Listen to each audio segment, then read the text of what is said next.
Car आप देख रहे हैं प्रगति न्यूज़ सच की खबर। सच की खबर में आपको बता दें, प्रतापगढ़ जनपद के पट्टी तहसील में जिस तरीके से छात्रा के साथ दुष्कर्म किया गया और मैं उसी की बात कर रहा हूं। आज उनके निवास पहुंचूं। आप देख सकते हैं वही वो गरीब परिवार है। आप देख सकते हैं किस तरीके से इनका ये छप्पर रहीसी मकान है। आप देख सकते हैं जिस तरीके से गरीब परिवार के साथ दरिंदों ने सामूहिक दुष्कर्म किया और उस मामले को मैं दिखाना चाहूँगा। पट्टी तहसील के पट्टी स्थानीय थाने पर जिस तरीके से कार्रवाई की जा रही है, प्रतापगढ़ पुलिस प्रशासन जिस तरीके से कार्रवाई कर रही है, जिस तरीके से एक छात्रा के साथ दुष्कर्म किया गया और वो भी सामूहिक दुष्कर्म किया गया।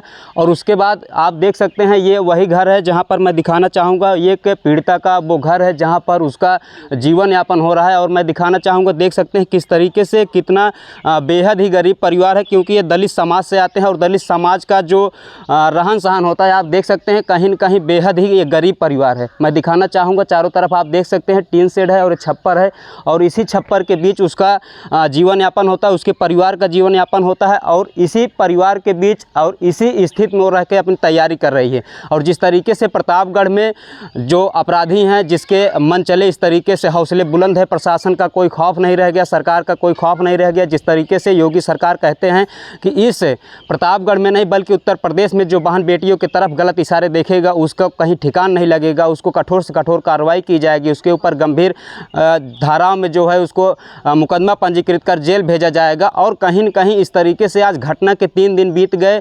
शनिवार की घटना है, रविवार से सोमवार हो गया। अब तक पुलिस प्रशासन क्या कर रही है इस मामले में, लेकिन ये भी कहा जाए प्रतापगढ़ पुलिस प्रशासन जिस तरीके से इस घटना में एक्टिव है, टीम भी गठित कर दी गई है और बीती रात जो है सभी अभियुक्तों पर जो है 25-25 हज़ार का इनाम भी घोषित कर दिया गया। और जानकारी के अनुसार जो है नामजद 3 अभियुक्तों में से एक अभियुक्त की गिरफ्तारी भी कर ली गई है और जो अभियुक्त फरार चल रहे हैं उस पर प्रतापगढ़ पुलिस प्रशासन जो है टीम गठित कर जो है जिस तरीके से अपनी कार्रवाई कर रही, कहीं न कहीं वो टीम गठित करके और सर्विलांस के माध्यम से उसकी पड़ताल कर रही है। मैं दिखाना चाहूँगा वो बेहद ही आप देख सकते हैं छप्पर किस तरीके से, इसी के बीच वो छात्रा अपनी पढ़ाई कर रही थी और अपने कॉलेज आने जाने के बीच उसके साथ जिस तरीके से दरिंदों ने ये एक साजिश रच के साजिश के तहत उसके साथ दुष्कर्म किया गया। और उसी के साथ हमारे उनके भाई मौजूद हैं, पीड़िता के भाई मौजूद हैं, किस तरीके से उनके साथ घटना की गई और पुलिस प्रशासन की क्या अब तक कार्रवाई चल रही है।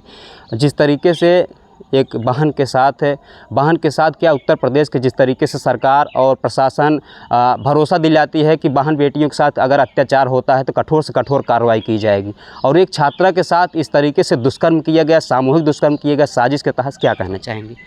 कहना क्या चाहते हैं, कार्रवाई से संतुष्ट हैं। बाकी तो गलत तो उन्होंने किया है जी, गलत तो किया है। अब जैसे कि अब इनको ऐसा नहीं करना चाहिए था। वो योगी सरकार है, योगी राज है, उन्होंने खुद बोलते हैं कि भाई चलो यहाँ पे लड़की छोड़ गए चौराहे पर उनकी मौत मिलेगी। ये कहाँ है सब कार्रवाई? जो बाकी कार्रवाई तो प्रशासन कर रही है उससे हम संतुष्ट हैं, बाकी जो उचित कार्रवाई वो नहीं हो पा रही है।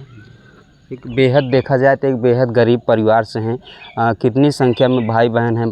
पिताजी क्या करते हैं? पिताजी तो चलो एक थोड़ा सा सफाई कर्मी की नौकरी है जी। बाकी 6 बहनें हैं। 6 बहन हैं, सबसे छोटी है वो। ये सबसे छोटी है। वैसे ऐसी घटना हो गई है। आने और भी जो पड़ोसी जो हमारे गांव की और सब लड़कियां उस रास्ते से जाने के लिए, स्कूल कॉलेज जाने के लिए डर रही हैं कि किस हिसाब से जाएं। ये सरकार है अनाउंसमेंट इतना करती है कि भैया ऐसा हो जाएगा वैसा हो जाएगा।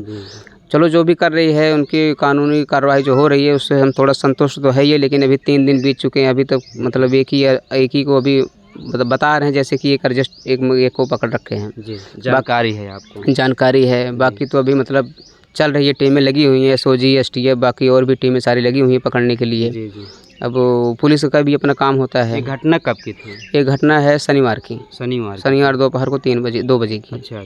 सिस्टर कॉलेज गई थी? हाँ, कॉलेज से पढ़ाई करके वो आ रही थी। अच्छा, पढ़ाई करके आ रही थी। हाँ, एडमिशन करने गई थी जी। जिस तरीके से ये देखा जा रहा है जानकारी के अनुसार पैसे के लेन देन था, क्या कैसे? सहेली से पैसा कोई लेन देन ऐसा कोई बात नहीं था। पैसा जो उसकी सहेली से उसने लिया था, उसकी सहेली ने उसको कैसे यूज कर दिया है। अब ये तो फिर वो जो जाने जो पुलिस का जाँच का विषय है वो बताएंगी कैसे है कैसे नहीं है।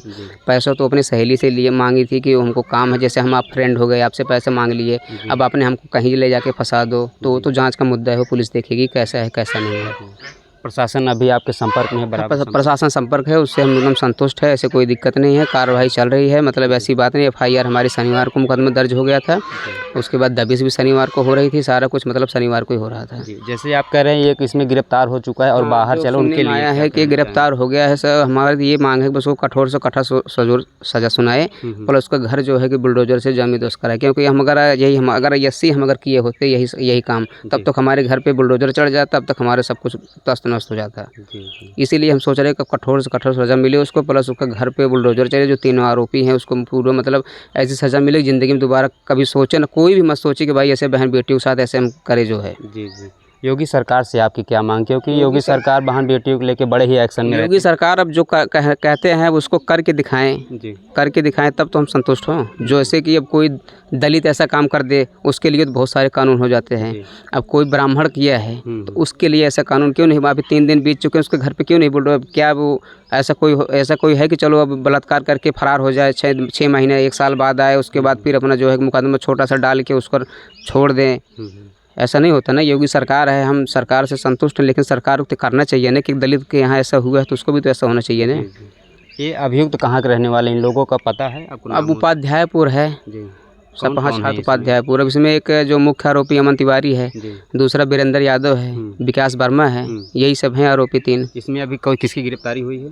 इसमें गिरफ्तारी अभी जो सुनने में आया है वही एक वीरेंद्र यादव की गिरफ्तारी सुनने में आया है, बाकी अभी तो ऐसा कोई बात नहीं है कि मतलब कभी तो दोनों फरारी चल रहे हैं, उनका मोबाइल बंद आ रहा है। जी। तो प्रशासन से आप संतुष्ट हैं? हाँ, प्रशासन संतुष्ट, कार्रवाई संतुष्ट, ऐसी बात नहीं है। अब उसमें कोई चीज़ में तो समय लगता है, कोई आरोपी ऐसा अपराध करके घर में तो बैठा नहीं है। जी। वो भी तो भागने की कोशिश कर रहा है, तो उसकी भी धरपकड़ चालू है, टीमें लगी है, STF SOG मतलब और भी मोबाइल की सारी टीमें लगी हुई है। जी। तो आप देख सकते हैं छात्रा के साथ जिस तरीके से सामूहिक दुष्कर्म किया गया, उसी पीड़िता के परिवार हमारे साथ मौजूद थे। जिस तरीके से ये एक बड़ा बयान निकल के आ रहा है, अगर जिस तरीके से आज एक दलित परिवार के ऊपर अत्याचार हुआ है, सामूहिक दुष्कर्म किया गया है, अगर यही आज एक दलित परिवार का किया होता किसी समाज के साथ, आज उसके घर पर चारपाई से लेकर बर्तन तक पुलिस प्रशासन उठा के अपने कब्जे में ले लेते। लेकिन आज उसी परिवार के, आज उसी दलित समाज के बीच इस तरीके से अत्याचार हुआ है, तो प्रशासन अभी तक शासन जो कार्रवाई कर रही, प्रशासन के इनके कार्रवाई से पीड़िता परिवार जो है वो संतुष्ट है, क्योंकि अपराधी अपराध करके वो घर में नहीं बैठते, बाहर भागते रहते हैं। कहीं न कहीं प्रतापगढ़ की पुलिस प्रशासन जो है, कप्तान साहब जो हैं, डॉक्टर अनिल कुमार साहब जो हैं, जिस तरीके से कार्रवाई कर रहे हैं, कहीं न कहीं अपराधियों पर इनाम भी घोषित किया गया है। और कुछ लोगों को जानकारी आ रही है कि जो है एक अभियुक्त जो है इसमें पकड़कर जेल भी भेजा जा रहा है, उसको गिरफ्तार किया गया है। लेकिन और जो भी अपराधी फरार चल रहे हैं उनके लिए भी टीम गठित कर दी गई है। कहीं न कहीं जो योगी सरकार से पीड़िता परिवार की जो मांग है, अभियुक्तों के घर पर बुलडोजर चलाया जाए और इनके ऊपर कठोर से कठोर कार्रवाई की जाए। बने रहिए प्रगति न्यूज़ भारत, सच खबर प्रतापगढ़। धन्यवाद।